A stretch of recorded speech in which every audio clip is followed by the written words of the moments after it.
Good evening. Before I respond to President Trump's speech and what he said tonight, I wanted to say a few words about what he didn't say, because when you analyze the speech, sometimes what is more important is what somebody does not say as opposed to what they actually say. Some examples. At a time when over half of older Americans have no retirement savings, I did not hear President Trump say one word, not one word, about Social Security or Medicare. During the campaign, as we all remember, President Trump promised over and over and over again that he would not cut Social Security, Medicare, or Medicaid. It was a cornerstone of his campaign. But in his first address to the nation, he didn't even mention Social Security or Medicare once, not a single time. Even worse, President Trump has proposed a massive cut to Medicaid, massive cut, threatening the nursing home care of millions of senior citizens and the health care of many, many of our children. I urge President Trump, keep your promises. Tell the American people, tweet to the American people that you will not cut Social Security, Medicare, and Medicaid. Further, I did not hear President Trump tonight mention the words income and wealth inequality, or the fact that we now have the widest gap between the very rich and everyone else since the 1920s. I did not hear President Trump mention the fact that as a result of the disastrous Citizens United Supreme Court decision, a 5-4 decision, we now have a corrupt campaign finance system that is allowing billionaires to buy elections and undermine American democracy. How could you give a speech to the nation and not talk about that enormously important issue? Furthermore, not only did President Trump not mention the issue of voter suppression, what Republican governors are doing all over this country to make it harder for people to participate in our democracy, but the truth of the matter is his administration is now working overtime with Republican governors to make it harder for young people, low-income people, senior citizens, and people of color to vote. That is an outrage. Perhaps most astoundingly, at a time when the scientific community is virtually unanimous in telling us that climate change is real, that it is caused by human activity, that it is already causing devastating problems in our country and all over the world, I did not hear President Trump say one word, not one word, about the need to combat climate change, the greatest environmental threat facing our planet. Not only did he not mention climate change, he pledged to increase our dependency on fossil fuels. Furthermore, at a time when we have more people in jail than any other country on earth, disproportionately African American, Latino, Native American, I did not hear President Trump say one word about how he was going to fix a broken criminal justice system. Yes, we must support the hard work of men and women in the police departments and the sheriff's departments all over this country. But we must end also the disgrace of having more people in jail than any other country on earth. Furthermore, at a time when we need the best educated workforce in the world to compete in a highly competitive global economy, I did not hear President Trump say one word, not one word, about the need to lower the cost of college and to do what countries all over the world are doing, and that is to make public colleges and universities tuition free. It's an enormously important issue, impacting millions of families throughout this country. Not one word about making colleges more affordable, not one word about addressing the crisis of student debt.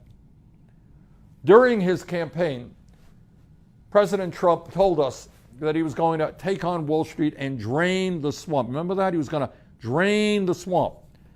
Well, the swamp, big time, is now in his administration, which has more millionaires and billionaires than any presidential administration in history. Amazingly enough, for somebody who was going to drain the swamp, who was going to take on Wall Street, his chief economic advisor, Gary Cohn, is the former president of Goldman Sachs, one of the major financial institutions that paid billions of dollars in fines for their illegal activity. That's really draining the swamp. Needless to say, I did not hear President Trump say one word about another campaign promise that he made to the American people, and that was to reinstate the Glass-Steagall Act. Now, that's a little bit about what Trump did not say tonight. Let me just say a few words about what he did say. The truth is that some of what President Trump said tonight, it sounds good on the surface, but it doesn't sound so good if you dig just a little deeper beneath the surface. President Trump told us that we need to invest $1 trillion in our infrastructure, in our crumbling infrastructure, to create millions of new jobs. And you know what? He is absolutely right. That's something that I have been working on for years. But the specifics of the financing plan that he has provided us so far are absolutely wrong. We cannot rebuild our infrastructure by providing billions of dollars in tax breaks to Wall Street and large corporations. Donald Trump said tonight that we need to promote clean air and clean water. And to be very honest with you, because I was only a few feet away from the president, I had a difficult time not laughing out loud when he said that. Because on this very, very day, he signed an executive order rolling back President Obama's clean water rules and has appointed the most anti-environmental EPA administrator in our nation's history. President Trump said tonight that he wants to substantially increase funding for the Pentagon.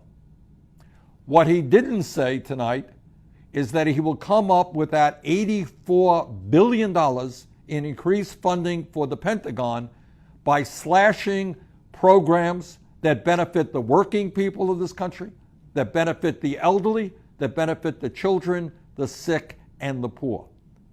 Now, here's the truth.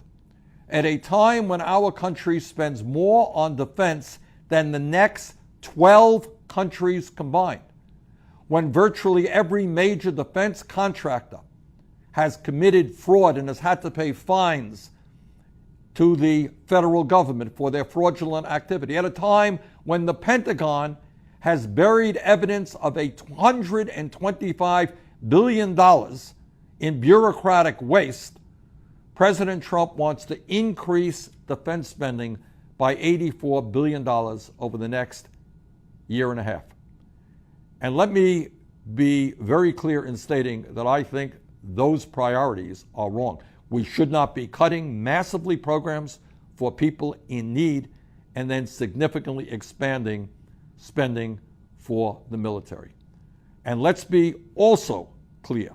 The $84 billion that President Trump wants to pump into the bloated Pentagon budget could, just as one example, provide free tuition at every public college and university in this country and begin to reduce the crushing burden of student debt in America. That is a choice. Do we add another $80+ billion to the Pentagon, or do we allow every qualified young American the ability to go to college tuition-free in a public college and university and substantially reduce student debt? I think the choice is clear. I think we do not need to greatly increase Pentagon spending. And while President Trump wants to slash programs that the elderly, the children, the sick, and the poorest Americans desperately rely on, he also thinks that it is a great idea to provide nearly $3 trillion in tax breaks to the top 1%. Middle class shrinking, 43 million people living in poverty, the rich doing phenomenally well, and Donald Trump wants to provide $3 trillion in tax breaks for the people on top. That is an outrage. Furthermore, President Trump claimed tonight that American corporations pay the highest tax rates in the world. We're going to have to lower substantially tax rates on large corporations. What he said is untrue, not true. According to the Government Accountability Office, one out of five large profitable corporations pays nothing, zero in federal income tax.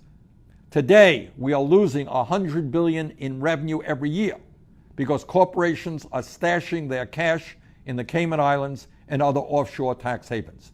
These corporations don't need a tax cut. They need to start paying their fair share of taxes.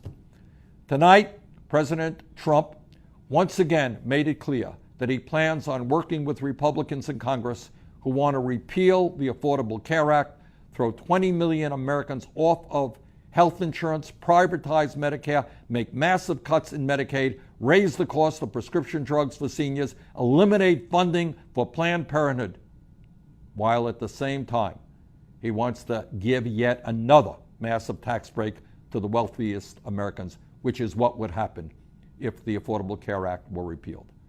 As he did during his campaign, Donald Trump claimed that he would bring down the cost of prescription drugs.